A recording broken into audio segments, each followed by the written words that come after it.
বিসমিল্লাহির রহমানির রহিম। মাননীয় সভাপতি, জাতিসংঘের সাধারণ পরিষদের সভাপতি নির্বাচিত হওয়ায় প্রথমেই আপনাকে আন্তরিক অভিনন্দন জানাচ্ছি। আমি আশ্বস্ত করছি যে আপনার এই দায়িত্ব পালনকালে বাংলাদেশ প্রতিনিধি দল আপনাকে পূর্ণাঙ্গ সহযোগিতা প্রদান করবে।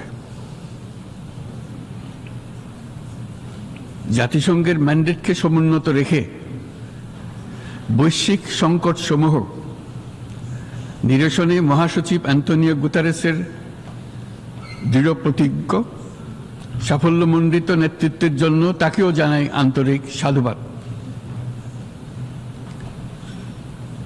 সামিট অব দ্য ফিউচার আয়োজনে আমি মহাসচিবের দূরদর্শী ভূমিকার বিশেষ প্রশংসা করছি। সম্মেলনে যে pact for the future and declaration on future generations সর্বসম্মতভাবে গৃহীত হয়েছে, তা এজেন্ডা 2030 পরবর্তী বৈশ্বিক উন্নয়ন কর্মপন্থা নির্ধারণে বিশেষ সহায়ক হবে বলে আমি মনে করি। বাংলাদেশ বিশ্বাস করে যে এই সম্মেলনের অর্জন বৈশ্বিক সমৃদ্ধি অর্জনের জন্য আমাদের সবার অভিপ্রায় ও সহযোগিতা কাঠামো প্রণয়নে দিক নির্দেশক হিসেবে কাজ করবে। এই জুলাই আগস্ট মাসে বাংলাদেশে যে যুগান্তকারী পরিবর্তন সংগঠিত হয়েছে, তার প্রেক্ষিতেই আজ আমি বিশ্ব সম্প্রদায়ের এই মহান সংসদে উপস্থিত হতে পেরেছি।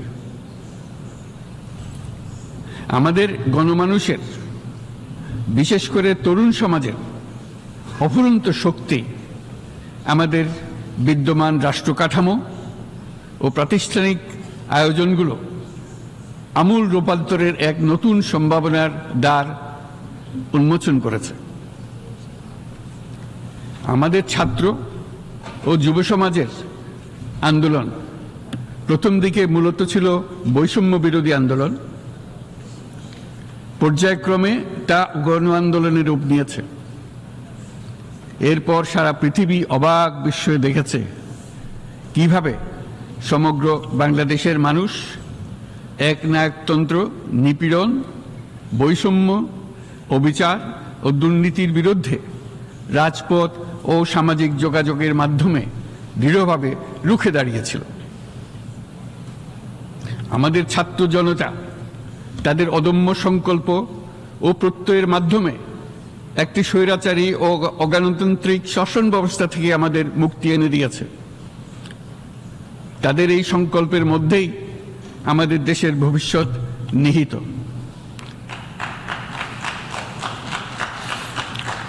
যা এই দেশকে বিশ্ব সম্প্রদায়ের মাঝে একটি দায়িত্বশীল জাতির মর্যাদায় উন্নত করবে বলে আমি বিশ্বাস করি। এই গণ আন্দোলন রাজনৈতিক অধিকার ও উন্নয়নের সুবিধা বঞ্চিত বাংলাদেশের আপামর জনসাধারণকে ঐক্যবদ্ধ করেছে। বাংলাদেশের মানুষ উন্নয়ন কর্মকাণ্ডকে অন্তর্ভুক্তিমূলক অংশীদারিত্ব রূপে দেখতে চেয়েছিল। আমাদের জনগণ একটা ন্যায্য, অন্তর্ভুক্তিমূলক ও কার্যকর গণতন্ত্রের জন্য লড়াই করেছে, যার জন্য আমাদের নতুন প্রজন্ম জীবন উৎসর্গ করেছে। আমাদের এই তরুণরা যে প্রজ্ঞা, সাহস ও প্রত্যয় দেখিয়েছে, তা আমাদের অভিভূত করেছে, সারা বিশ্ববাসীকে অভিভূত করেছে। বন্দুকের গুলি উপেক্ষা করে বুক পেতে দাঁড়িয়ে গিয়েছিল আমাদের এই তরুণরা। অবৈধ রাষ্ট্র ক্ষমতার বিরুদ্ধে প্রবলভাবে সোচ্চার হয়েছিল আমাদের তরুণ তরুণীরা, স্কুল পড়ুয়া কিশোর কিশোরীরা। তারা নিঃসঙ্গ চিত্তে উৎসর্গ করেছিল তাদের জীবন।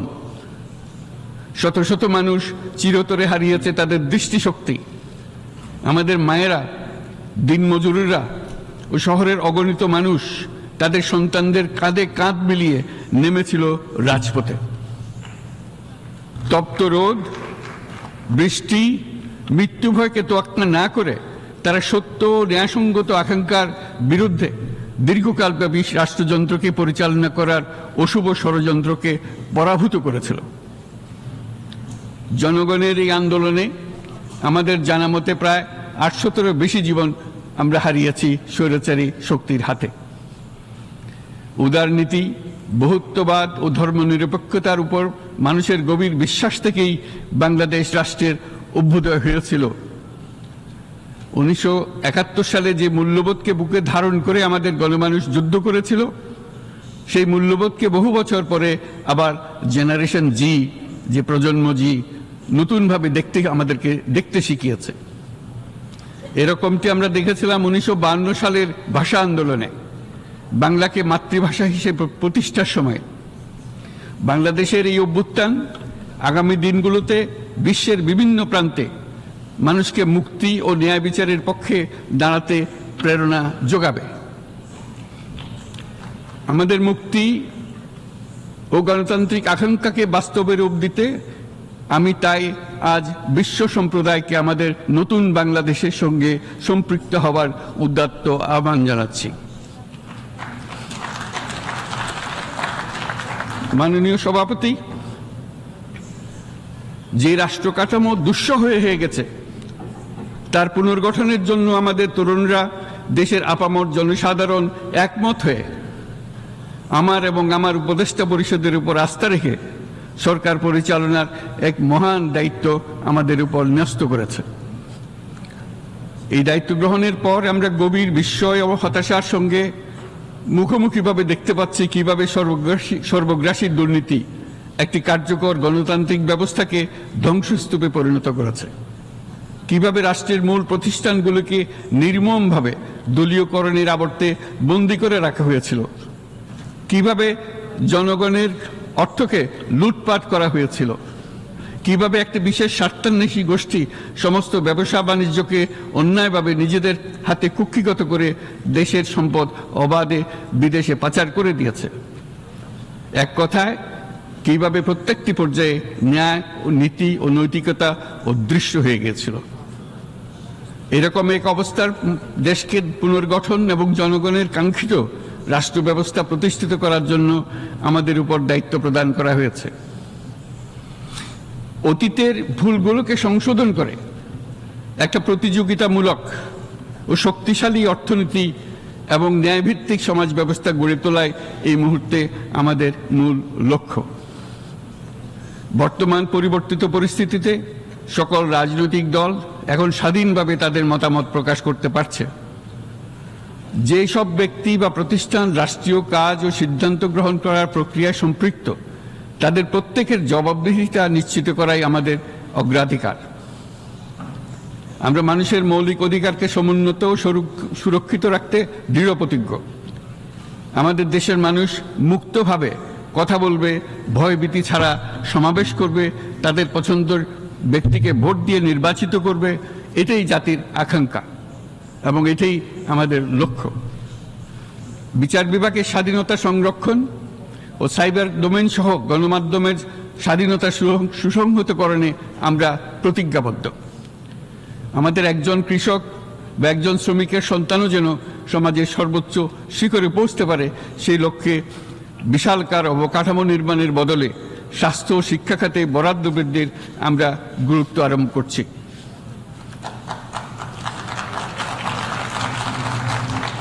রাষ্ট্র ব্যবস্থার সকল পর্যায়ে সুশাসন ফিরিয়ে আনাই আমাদের অভীষ্ট। বাংলাদেশে যেসব আন্তর্জাতিক, আঞ্চলিক এবং দ্বিপাক্ষিক চুক্তির পক্ষভুক্ত, সেগুলো প্রতিপালনে আমাদের সরকার বদ্ধপরিকর। জাতিসংঘ সহ বহুপাক্ষিক বিশ্ব কাঠামোতে বাংলাদেশের সক্রিয় অংশগ্রহণ ও অবদান অব্যাহত থাকবে। পারস্পরিক শ্রদ্ধাবোধ, মর্যাদা ও স্বার্থরক্ষণের ভিত্তিতে বাংলাদেশ বিশ্বের সকল রাষ্ট্রের সাথে বন্ধুত্বপূর্ণ সম্পর্ক বজায় রাখবে। মাননীয় সভাপতি, গত 7 সপ্তাহের মধ্যে আমাদের সরকার বিভিন্ন গুরুত্বপূর্ণ পদক্ষেপ গ্রহণ করেছে। আমাদের অনুরোধে সাড়া দিয়ে জাতিসংঘের মানবাধিকার বিষয়ক হাই কমিশনার বাংলাদেশের গণ আন্দোলনকালে সংগঠিত মানবাধিকার লঙ্ঘনের বিষয়ে বিস্তৃত অনুসন্ধান এবং এইসব বিষয়ে ঘটনার পুনরাবৃত্তি রোধে পরামর্শ প্রদানের জন্য একটা ফ্যাক্ট ফাইন্ডিং কমিশন গঠন এবং তার কাজ শুরু করার জন্য দ্রুত বাংলাদেশে পাঠিয়ে দিয়েছে। আমি তাকে বাংলাদেশের পক্ষ থেকে অশেষ ধন্যবাদ জানাচ্ছি। দায়িত্বভার গ্রহণের 2 সপ্তাহের মধ্যে আমরা গুম প্রতিরোধে যে আন্তর্জাতিক কনভেনশন রয়েছে তাতে যোগদান করেছি।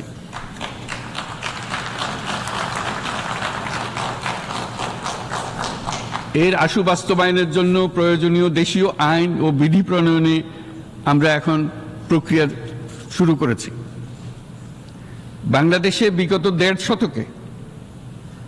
বাংলাদেশে গত 1.5 দশকে যে সমস্ত গুমের অভিযোগ রয়েছে সেগুলো তদন্ত করার জন্য একটি তদন্ত কমিশন এই মুহূর্তে কর্মরত আছে।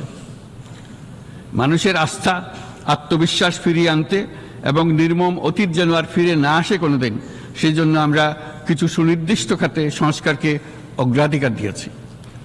সেই লক্ষ্যে আমরা বিদ্যমান নির্বাচন ব্যবস্থা, সংবিধান, বিচার ব্যবস্থা, জনপ্রশাসন, আইন শৃঙ্খলা ব্যবস্থা সংস্কারের জন্য স্বাধীন কমিশন গঠন করেছি।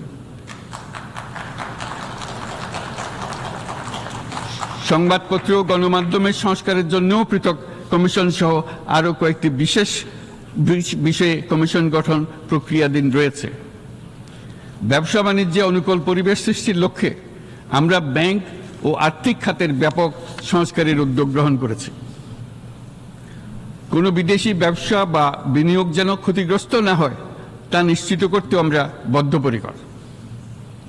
এইসব সংস্কার যেন টেকসই হয়, দীর্ঘমেয়াদে নিশ্চিত করতে এবং অবাধ ও নিরপেক্ষ অংশগ্রহণমূলক নির্বাচনের জন্য উপযোগী পরিবেশ সৃষ্টি করতে আমরা কাজ করে যাচ্ছি।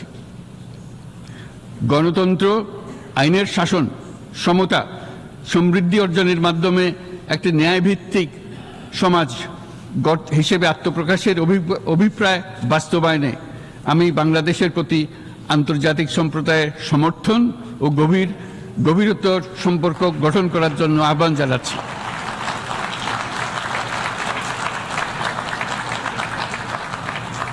মাননীয় সভাপতি, বাংলাদেশ মনে করে যে শান্তি রক্ষা ও সংঘাত মোকাবেলা জনগণের সমৃদ্ধি নিশ্চিত করার মূল চালিকা শক্তি। সাম্প্রতিক বিপ্লবকালে আমাদের ইতিহাসের সবচেয়ে কঠিনতম সময়ে জনগণের মুক্তির আকাঙ্ক্ষা পূরণে তাদের পাশে দৃঢ়ভাবে দাঁড়িয়ে আমাদের সাহসী সশস্ত্র বাহিনী সমূহ আরও একবার শান্তির প্রতি তাদের অঙ্গীকার প্রমাণ করেছে।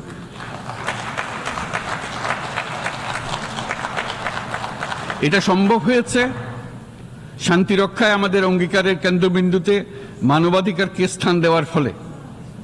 জাতিসংঘের পিস বিল্ডিং কমিশনের সূচনা লগ্ন থেকেই শান্তি রক্ষার মতো শান্তি বিনির্মাণেও বাংলাদেশ সমান অঙ্গীকার ব্যক্ত করে এসছে।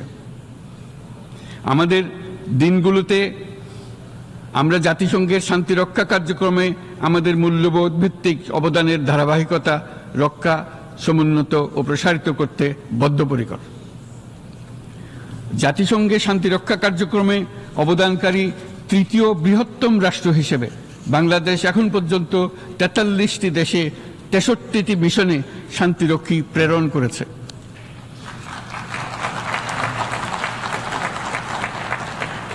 বসনিয়া থেকে শুরু করে কঙ্গো পর্যন্ত বিশ্বের বিভিন্ন প্রান্তে এসব মিশনে দায়িত্ব পালনকালে 168 জন বাংলাদেশি শান্তিরক্ষী নিজেদের জীবন বিসর্জন দিয়েছে। আমরা আশা করি যে কোনো অবস্থায় নানা প্রতিকূলতা সত্ত্বেও জাতিসংঘের ভবিষ্যৎ শান্তিরক্ষী কার্যক্রমগুলোতে বাংলাদেশের প্রতিরক্ষা বাহিনীর সদস্যরা একইভাবে অবদান রাখার সুযোগ পাবে।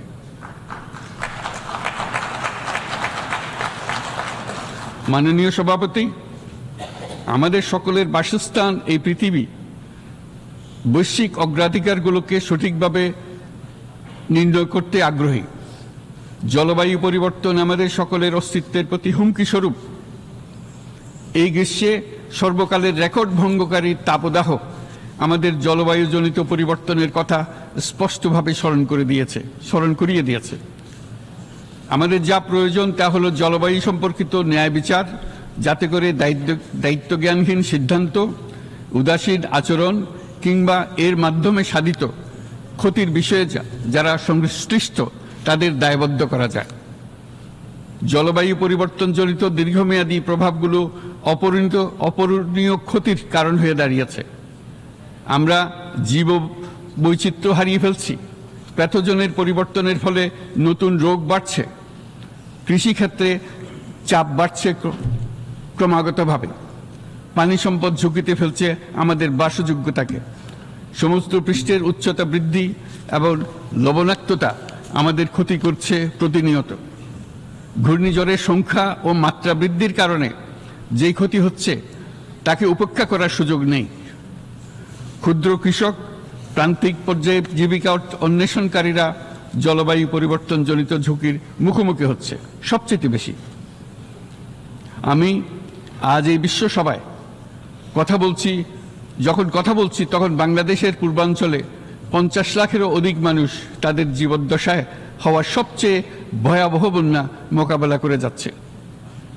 মহাসচিব গুতেরেস আমাদেরকে দেখিয়েছেন যে বিদ্যমান পরিক্রমা অব্যাহত থাকলে বিশ্বের গড় তাপমাত্রা 2.7 ডিগ্রি সেলসিয়াস বৃদ্ধির দিকে অগ্রসর হতে থাকবে। তাই বাংলাদেশের মতো জলবায়ু ঝুঁকিতে থাকা দেশগুলোতে অভিযোজনের জন্য ব্যাপক বিনিয়োগের আহ্বান জানাচ্ছি।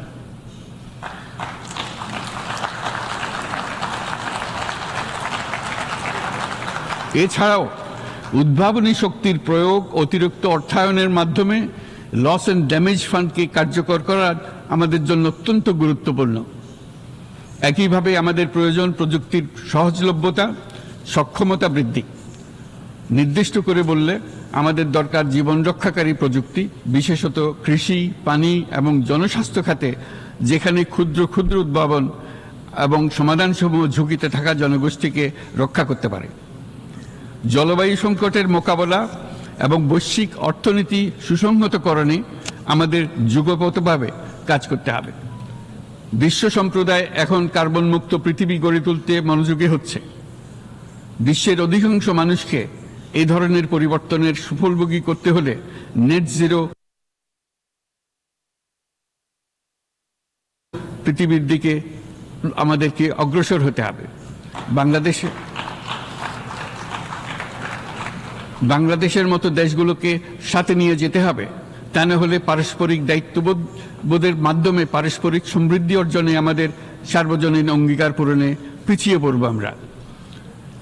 এই ক্ষেত্রে আমি বিশ্বাস করি সমগ্র বিশ্ব একসাথে 3-0 লক্ষ্য অর্জনের ধারণা বিবেচনা করে দেখতে পারে, যার মাধ্যমে আমরা শূন্য দারিদ্র্য,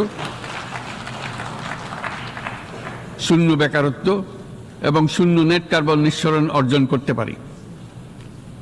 যেখানে পৃথিবীর প্রতিটি তরুণ তরুণী চাকরি প্রার্থী না হয়ে বরং উদ্যোক্তা হিসেবে নিজেকে প্রতিষ্ঠিত করার সুযোগ পাবে। তারা যেন এই সম্পদের সীমাবদ্ধতা সত্ত্বেও নিজ নিজ সৃজনশীলতার বিকাশ করতে পারে, যেখানে একটি ব্যবসায়িক উদ্যোগ সামাজিক সুফল, অর্থনৈতিক মুনাফা এবং প্রকৃতির প্রতি দায়িত্বশীলতার মধ্যে একটি চমৎকার ভারসাম্য আনতে পারে, যেখানে সামাজিক ব্যবসার মাধ্যমে যে কোনো ব্যক্তি ভোগবাদী জীবনধারা থেকে উত্তরণ করে সামাজিক ও অর্থনৈতিক পরিবর্তনের সৃজনশীল শক্তি হিসেবে নিজেকে প্রতিষ্ঠিত করতে পারে।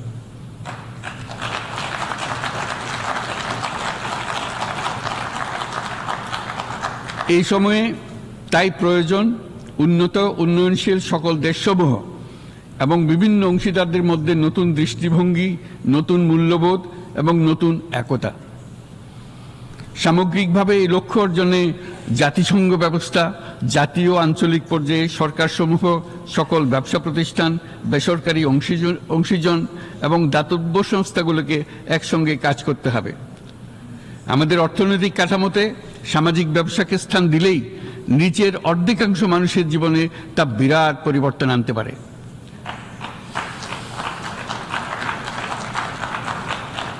এই পদক্ষেপ একই সঙ্গে জলবায়ুর ধ্বংসাত্মক গতিকে সফলভাবে রোধ করতে পারে এবং বাজার ব্যবস্থার মাধ্যমেই এই মীমাংসা হতে পারে। এ বিষয়ে আমি মহাসচিব গুতেরেসের বিশেষ দৃষ্টি আকর্ষণ করছি। মাননীয় সভাপতি,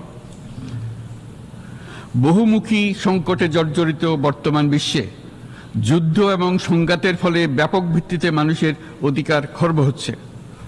বিশ্ববাসীর উদ্বেগ এবং নিন্দা সত্ত্বেও গাজায় গণহত্যা থামছে না।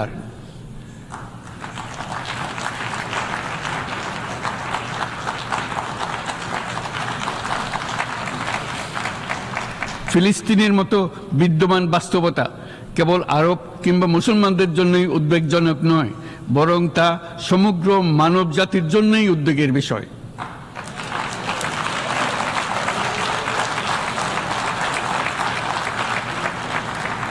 একজন মানুষ হিসেবে প্রত্যেক ফিলিস্তিনির জীবন অমূল্য।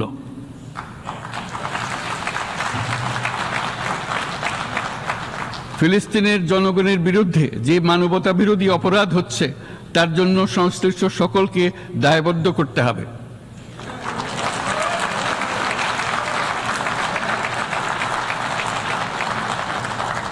ফিলিস্তিনের জনগণের উপর চলমান নৃশংসতা, বিশেষত নারী এবং শিশুদের সাথে প্রতিনিয়ত যে নিষ্ঠুরতা বিশ্ব দেখাচ্ছে, তা থেকে নিস্তারের জন্য বাংলাদেশ অনতিবিলম্বে সম্পূর্ণ যুদ্ধবিরতির আহ্বান জানাচ্ছে।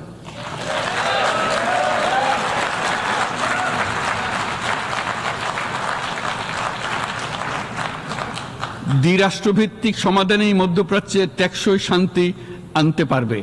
তাই জাতিসংঘ সহ আন্তর্জাতিক সম্প্রদায়ের সকলকে এর বাস্তবায়নের জন্য এখনই উদ্যোগ নিতে আহ্বান জানাচ্ছি।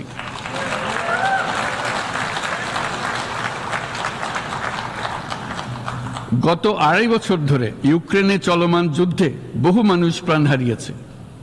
এই যুদ্ধের প্রভাব সর্বব্যাপী, এমনকি বাংলাদেশের অর্থনীতিতেও এর নেতিবাচক প্রভাব আমরা অনুভব করছি। আমরা তাই উভয় পক্ষকে সংলাপে বসে বিরোধ নিরসনের মাধ্যমে যুদ্ধের অবসান ঘটানোর আহ্বান জানাচ্ছি।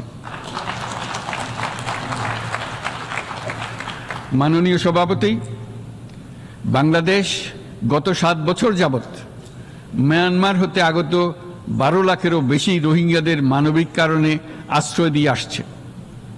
এর ফলে আমরা বিরাট সামাজিক, অর্থনৈতিক, পরিবেশগত ক্ষতির সম্মুখীন হচ্ছি। মিয়ানমারের অভ্যন্তরীণ সমস্যা থেকে সৃষ্ট এই সংকট বাংলাদেশ ও আমাদের অঞ্চলের জন্য প্রথাগত ও অপ্রথাগত উভয় ধরনের নিরাপত্তা ঝুঁকির কারণ হয়ে দাঁড়িয়েছে।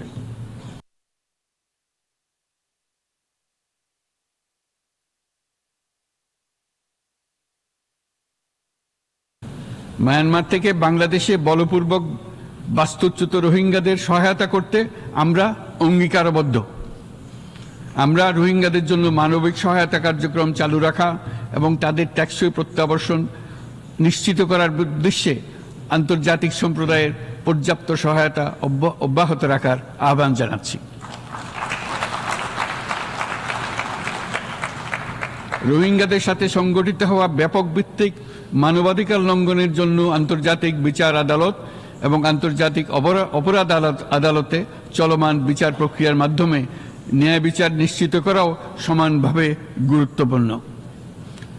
রোহিঙ্গারা যাতে নিজ দেশে স্বাধীন এবং মর্যাদাপূর্ণ জীবনযাপন করতে পারে, সেই লক্ষ্যে অনুকূল পরিবেশ তৈরিতে জাতিসংঘ অন্যান্য আন্তর্জাতিক প্রতিষ্ঠানের ধারাবাহিক প্রচেষ্টার প্রশংসা দাবিদার। এই লক্ষ্যে রোহিঙ্গারা যাতে পর্যাপ্ত নিরাপত্তা ও অধিকার নিশ্চিত করে তাদের নিজ ভূমি রাখাইনে ফিরে যেতে পারে, তার পথ সুগম করা অত্যন্ত দরকার। মিয়ানমারে প্রতিনিয়ত পরিবর্তনশীল অবস্থা বিবেচনায় রেখে বাংলাদেশ আন্তর্জাতিক সম্প্রদায়ের সাথে একযোগে রোহিঙ্গাদের নিজ দেশে মর্যাদাপূর্ণ টেকসই প্রত্যাবর্তনের জন্য পরিবেশ সৃষ্টিতে কাজ করতে প্রস্তুত।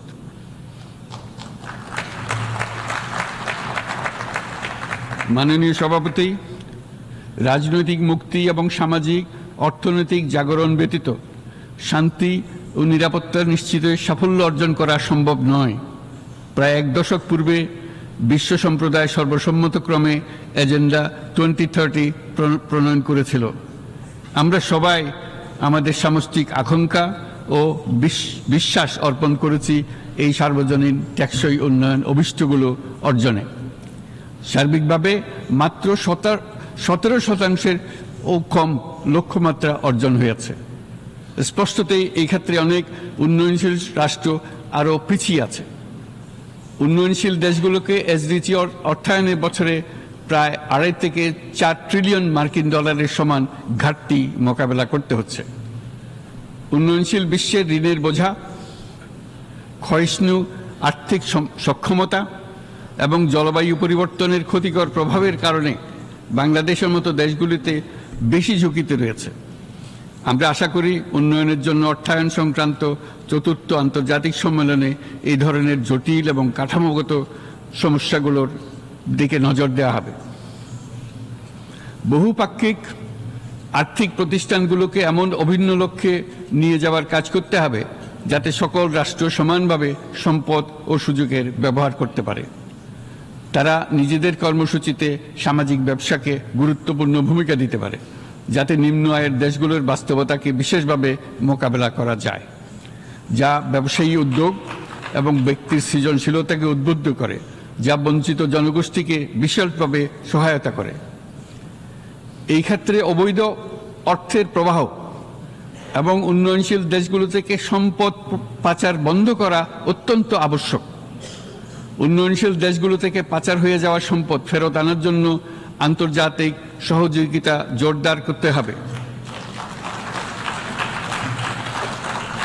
আমরা আশা করি কর ফাঁকি রোধে আন্তর্জাতিক কর কনভেনশন অতি শীঘ্রই গৃহীত হবে।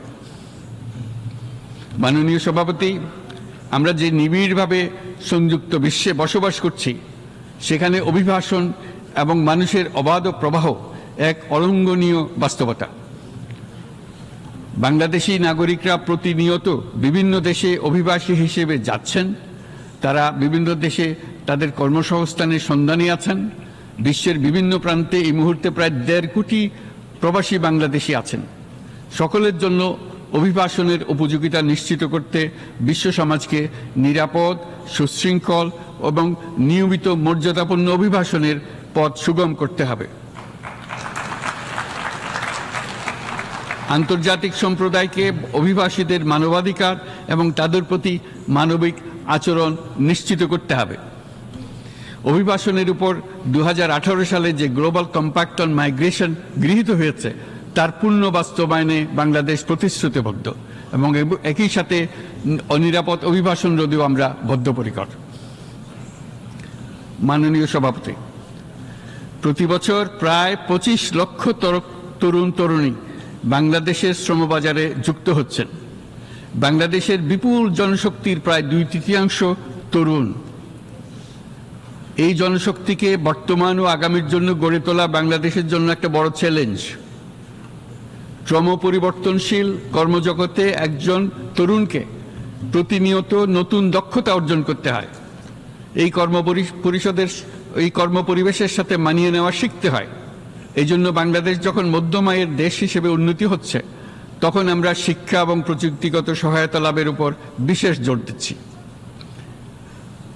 এবার কৃত্রিম বুদ্ধিমত্তার বিষয়ে আসি। কৃত্রিম বুদ্ধিমত্তার অভাবনীয় বিকাশ এবং এর বহুমাত্রিক প্রয়োগে বাংলাদেশ বিশেষভাবে আগ্রহী।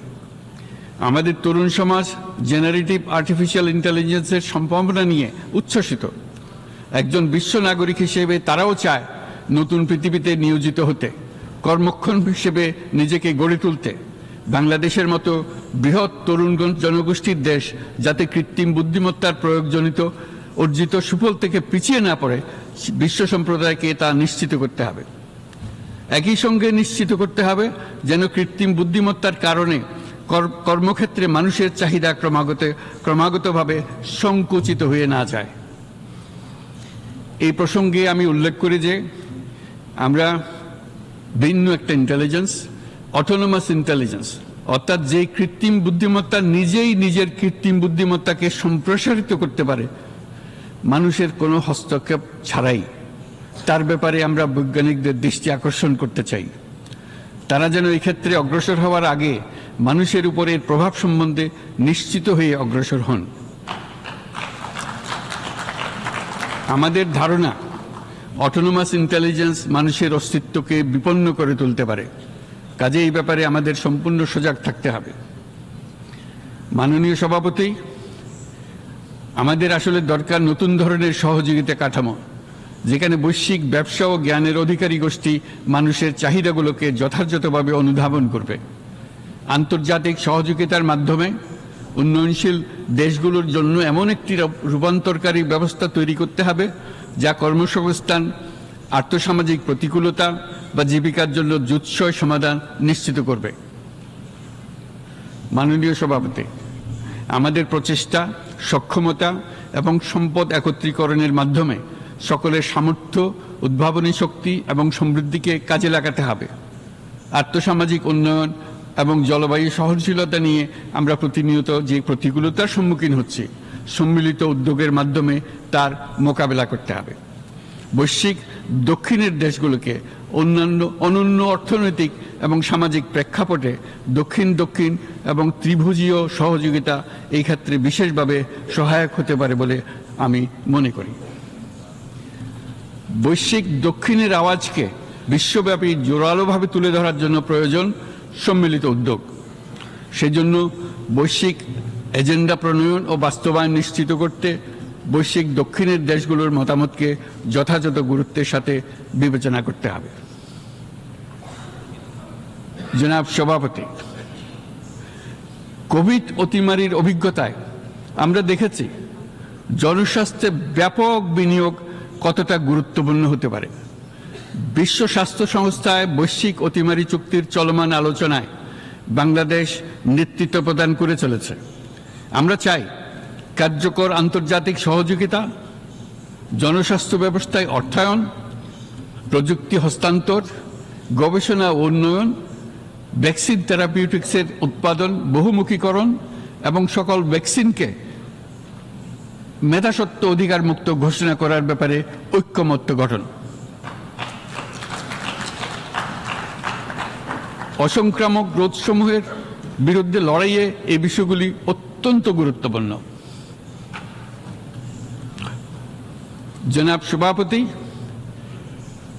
এবছর আমরা জাতিসংঘের সাথে বাংলাদেশের অংশীদারিত্বের সুবর্ণ জয়ন্তী উদযাপন করছি। গত 50 বছর ছিল আমাদের জন্য একটা পারস্পরিক শিক্ষণীয় সম্মিলিত যাত্রা। সীমিত উপায়ে বাংলাদেশ বৈশ্বিক শান্তি ও নিরাপত্তা, ন্যায়, সমতা, মানবাধিকার প্রতিষ্ঠায় ধারাবাহিকভাবে অবদান রেখে আসছে। আমাদের সমন্বিত প্রয়াসের পেছনে আছে সত্যিকার অর্থে একটি নিয়মভিত্তিক বৈশ্বিক ব্যবস্থা গড়ে তোলা। এই প্রসঙ্গে উদাহরণ হিসেবে আমি স্মরণ করছি 1999 সালে জাতিসংঘ সাধারণ পরিষদে ক্ষুদ্র ঋণের উপর গৃহীত রেজুলেশনের কথা।